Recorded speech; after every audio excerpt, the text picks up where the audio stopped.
Hi everyone.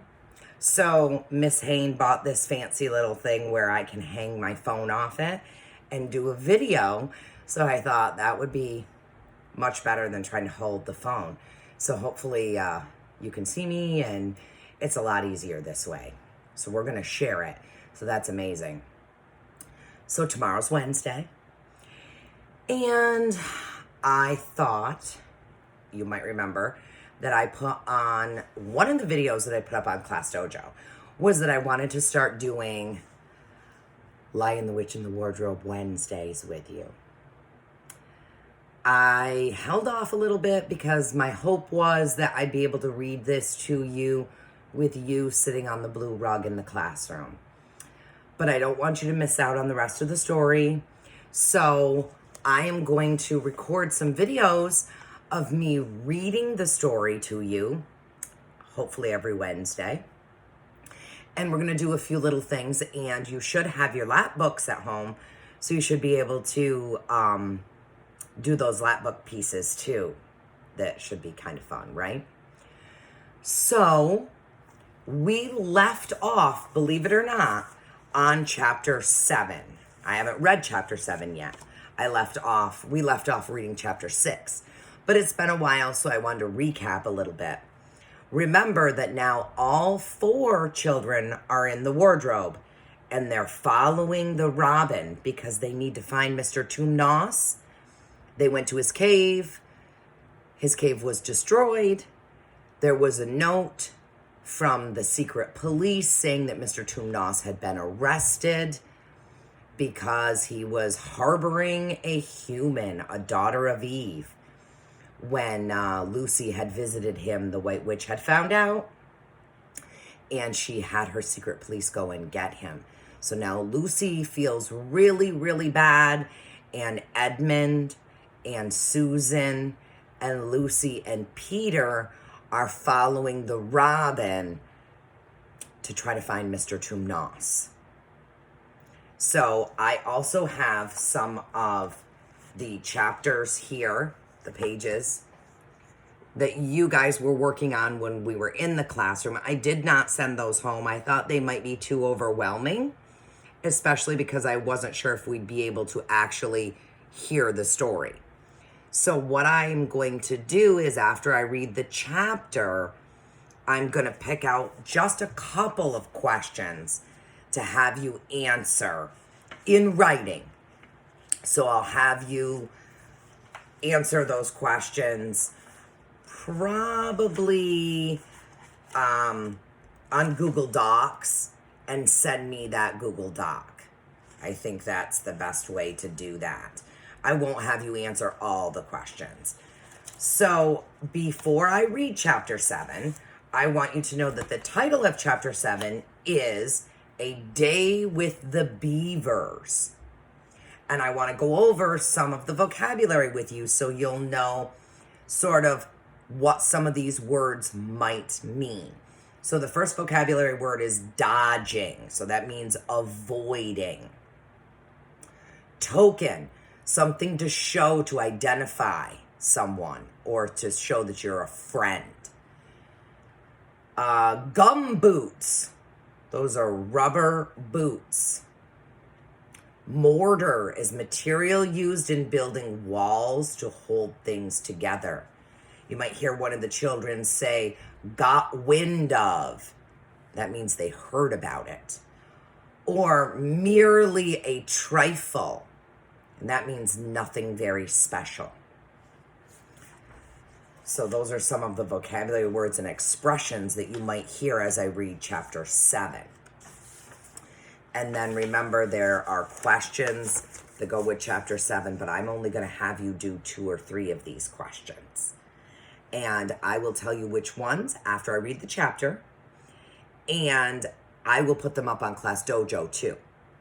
So the link to this video will also be up on Class Dojo. So you'll be able to click on that and listen to me read chapter 7. Okay? So you know that Mrs. Peralt needs to wear her glasses when she's reading. Remember those? So here we go. Chapter 7, A Day with the Beavers. While the two boys were whispering behind, both girls suddenly cried, "Oh!" and stopped. "The robin," cried Lucy, "the robin. It's flown away." And so it had, right out of sight. "And now what are we going to do?" said Edmund, giving Peter a look which was much as to say, "What did I tell you?" "What?" said Peter. "Shh, look," said Susan. "There's something moving around the trees over there to the left." They all stared as hard as they could, and no one felt very comfortable. "There it goes again," said Susan presently. "I saw it that time too," said Peter. "It's still there. It's gone behind that big tree." "What is it?" asked Lucy, trying very hard not to sound nervous. "Whatever it is," said Peter, "it's dodging us. It's something that doesn't want to be seen." "Let's go home," said Susan. And then, though nobody said it out loud, everybody suddenly realized the same fact that Edmund had whispered to Peter at the end of the last chapter. They were lost. "What's it like?" said Lucy. It's a kind of animal," said Susan. And then, look, quick, there it is." They all saw it this time. A whiskered, furry face, which had looked out at them from behind a tree. But this time it didn't immediately draw back.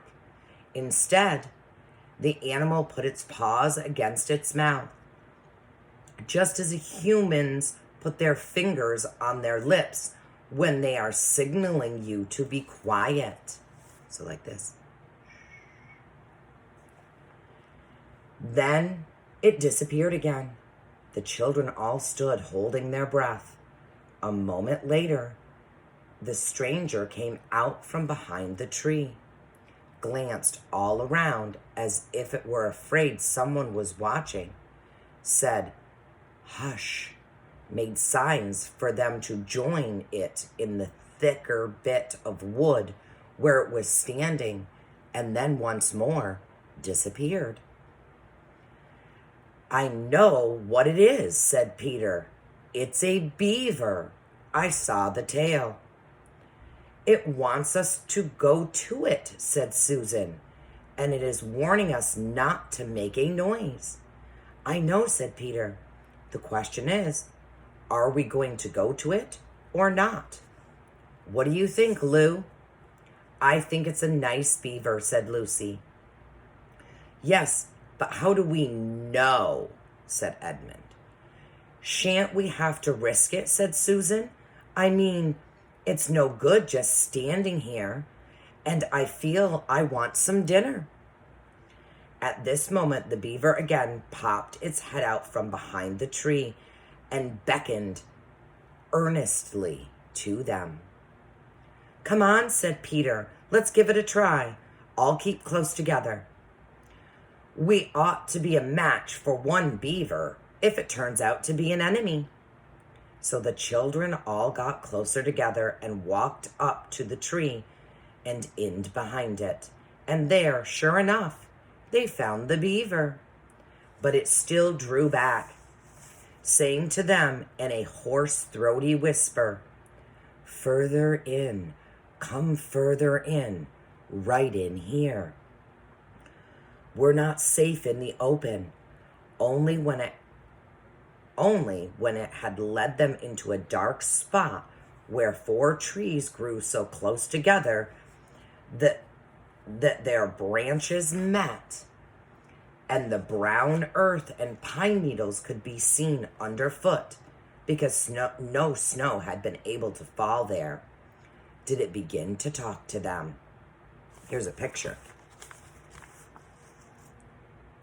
There's the beaver in there with all the trees.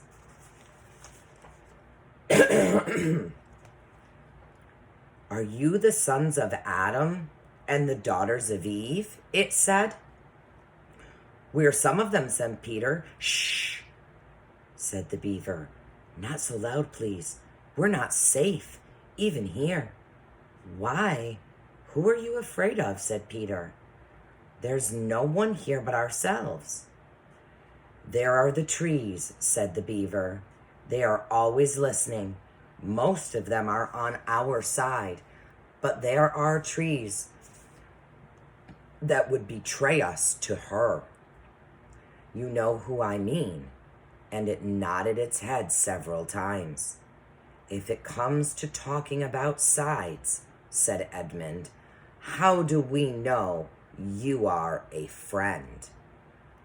Not meaning to be rude, Mr. Beaver, added Peter, but you see, we're strangers. Quite right, said the beaver. Here's my token. Remember, before I started the chapter, I said a token is something that identifies you as a friend, right? With these words, it held up to them a little white object. They all looked at it in surprise, till suddenly Lucy said, Oh, of course, it's my handkerchief, the one I gave poor Mr. Tumnus. That's right, said the beaver. Poor fellow. He got wind of the arrest before it actually happened and handed this over to me. He said that if anything happened to him, I must meet you here and take you on too. Here the beaver's voice sank into silence, and it gave one or two very mysterious nods. Then signaling to the children to stand as close around it as they possibly could, so that their faces were actually tickled by its whiskers, it added in a low whisper, They say Aslan is on the move. Perhaps already has landed. And now a very curious thing happened. None of the children knew who Aslan was any more than you do.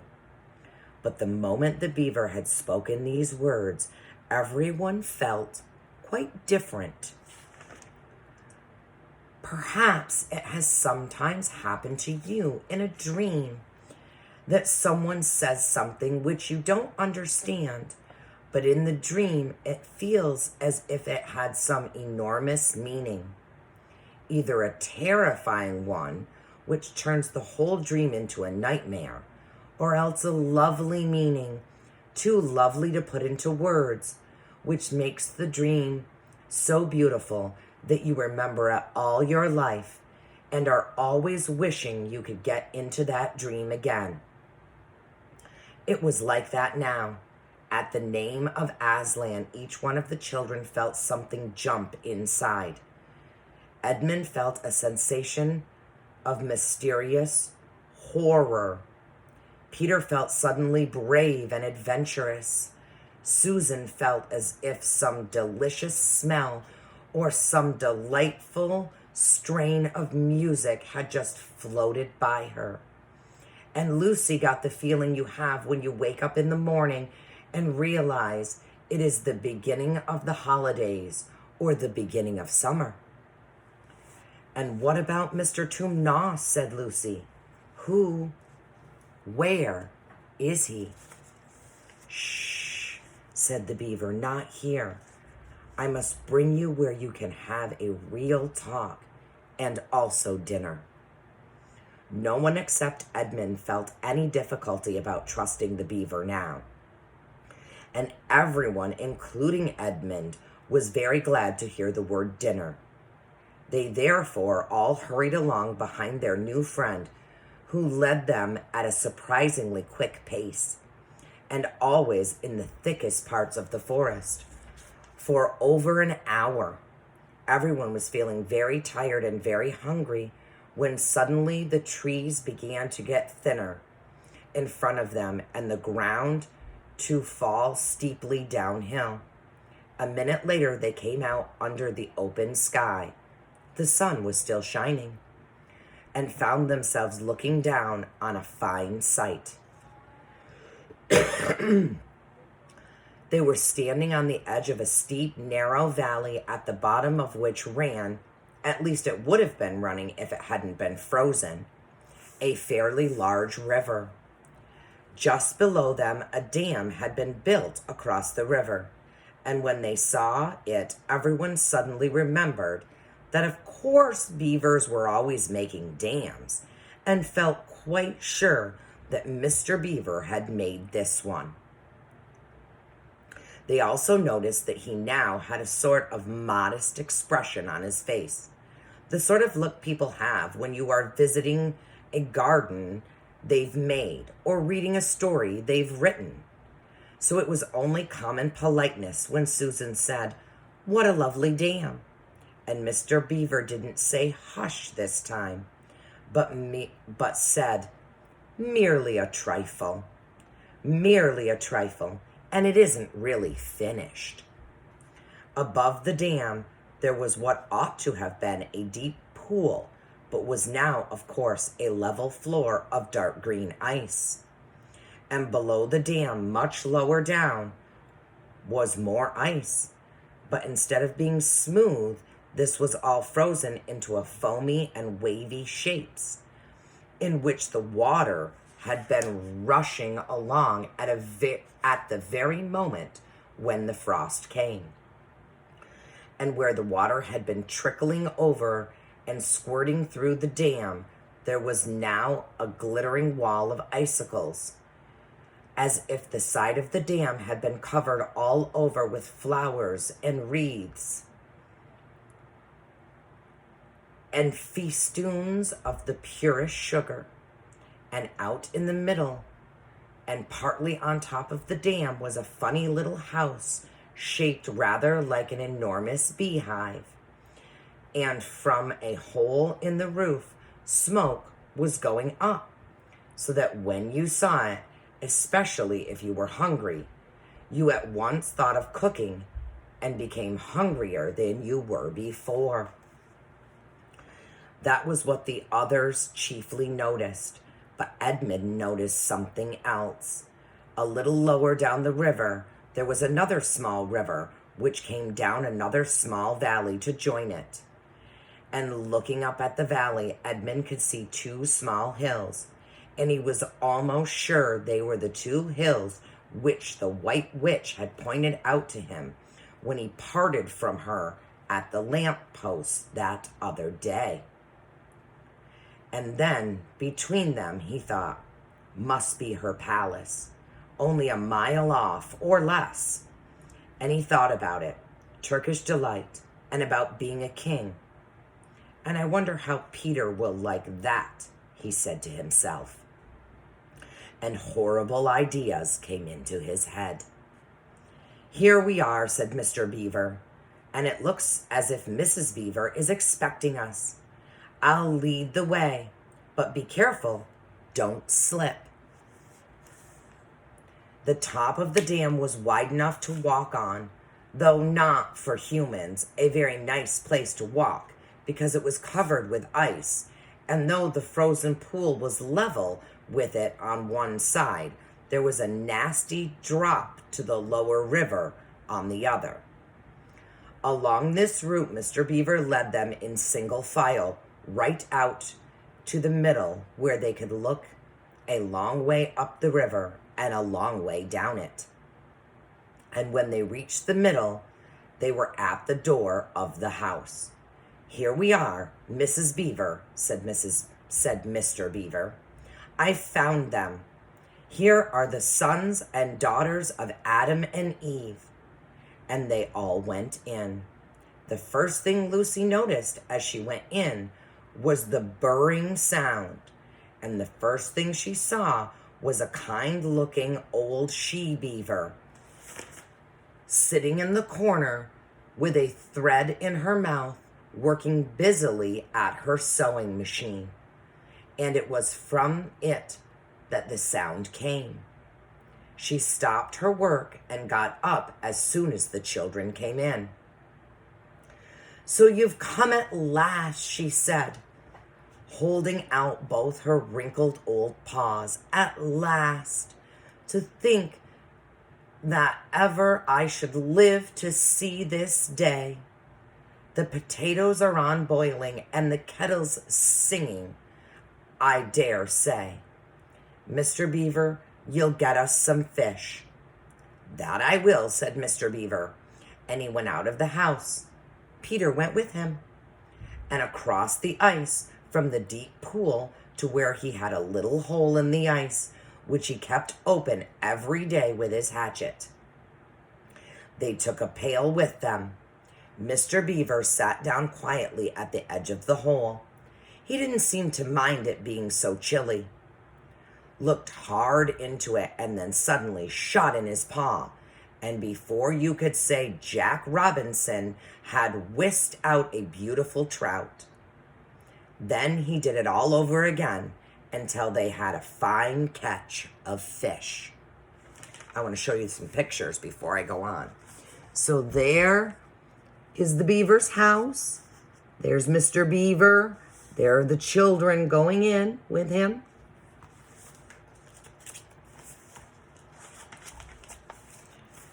Here's Mrs. Beaver sitting at her sewing machine as the children come into her house before she gets up to greet them.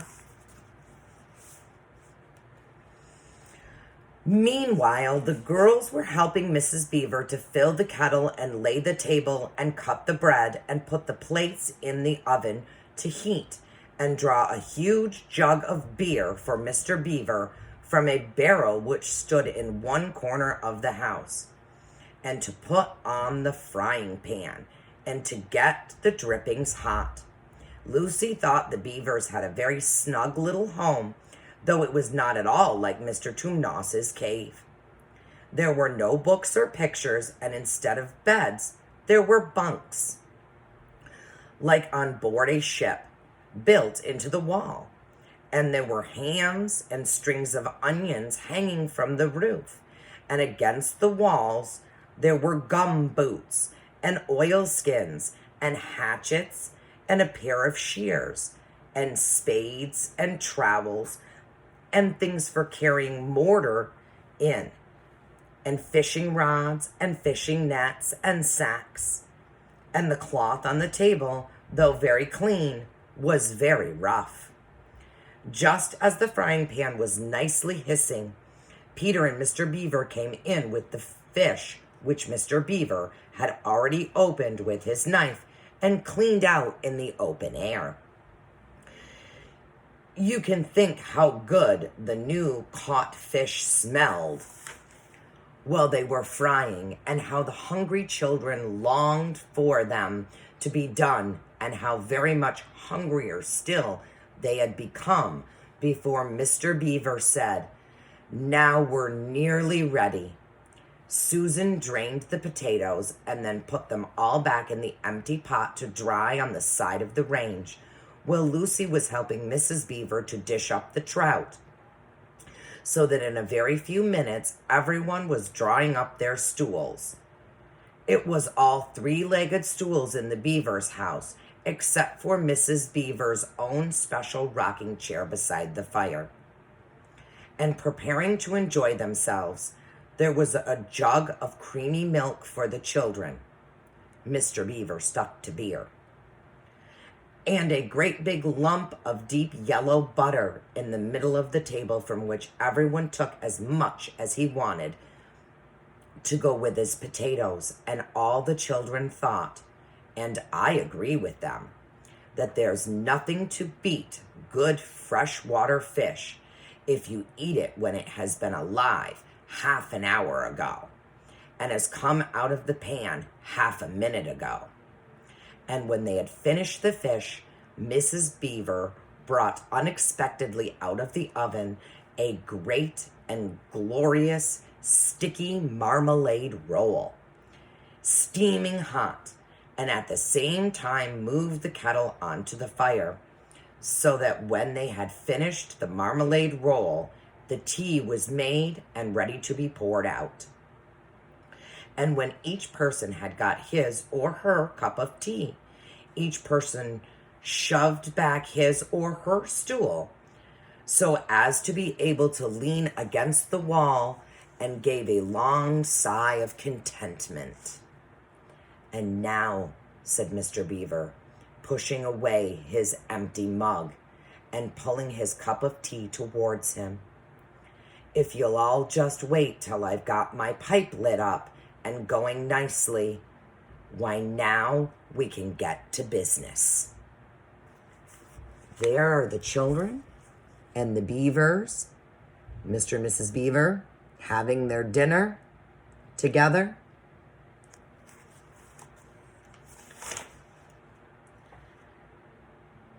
"It's snowing again," he added, cocking his eye at the window. "That's all the better, because it means we shan't have any visitors. And if anyone should have been trying to follow you, why, he won't find any tracks." That's the end of chapter 7, boys and girls. I can hear you in my head like when we were at school going, "No!" That's the end of chapter 7. I wonder what Mr. and Mrs. Beaver are going to talk to the children about. That's what I want you to think about before we read chapter 8. So I have some things for you to do now that I've read chapter 7 for you. And you can go back and listen to me read the chapter anytime that you need to, okay? So one of the things that I want you to do, and I'll put these questions in writing on Class Dojo, okay, is I want you to answer 3 questions for me, okay? So here's the first one. What was unusual about the animal the children saw? Well, now we know that animal was Mr. Beaver. So what was unusual about Mr. Beaver? Number 2. What did the beaver say about the trees? And number 3, how did they know he was a friend? So how did the children know Mr. Beaver was a friend? So those are the 3 questions that I want you to answer for me tomorrow. Okay? Now comes the fun part. So you should also have all the lap book pages and your lap book. I sent those home. So I want you to go ahead. Oh, I have to find mine. Aha, here they are, I think.